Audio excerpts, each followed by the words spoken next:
काय झालं तुला? आजकाल तू ऑफिस मध्ये माझ्याशी बोलत पण नाही. काही नाही. अबे सांग ना काय झालंय? एकदा म्हटलं ना काही नाही. तू का रागवलीयस? इतके महिने झाले माझा पगार पण वाढवत नाहीये तुम्ही. अच्छा अच्छा अच्छा म्हणून रागवलीस का? हे मी तुला सांगतो, मी ना तुझा यावेळी आता पगार लगेच वाढवणार. सर हा सर सगळी कामं करून झाली. हा. म्हटलं तुम्हाला विचारावं काही नवीन काम करायचंय का? झाली सगळी कामं झाली. मग आता एक काम कर, माझ्या घरी जा हा. आणि बघ मी माझ्या घरी आहे का नाही ते. ठीक आहे. हा हो तुम्ही तुमच्या घरी कसे असाल? तुम्ही इथे आहात ना? अरे तुला जेवढं सांगतो ना तेवढंच कर. माझ्या घरी जा आणि बघ मी माझ्या घरी आहे की नाही ते. ठीक आहे सर. हा ना असंच करतो माहितीये का, बावळट कुठला. बरं झालं त्याला कटवलं एकदाच.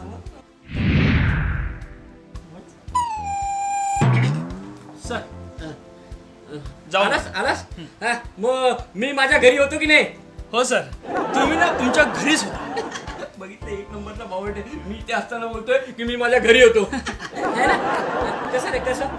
तुम्ही बोललात ना की माझ्या घरी जा. हा मी तुमच्या घरी गेलो. हा संपूर्ण घर असं उघडच. हा मी तुम्हाला सगळीकडे शोधलं मग पण तुम्ही कुठे दिसलाच नाहीत. हा मग काय केलं?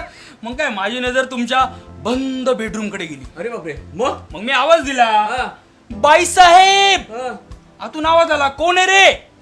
मी बोललो, मी रामू रामू. हा तर बाईसाहेब बोलल्या, का रे इकडे काय काम करतोयस? हा, मी बोललो की मी माझ्या साहेबांना शोधतोय. हा. त्या बोलल्या तू घरी जा. नाही. त्या बोलल्या तू ऑफिसला जा. असं का बोलली? त्या म्हणल्या त्यांना शोधायची काहीच गरज नाही कारण ते माझ्या बरोबरच आहेत.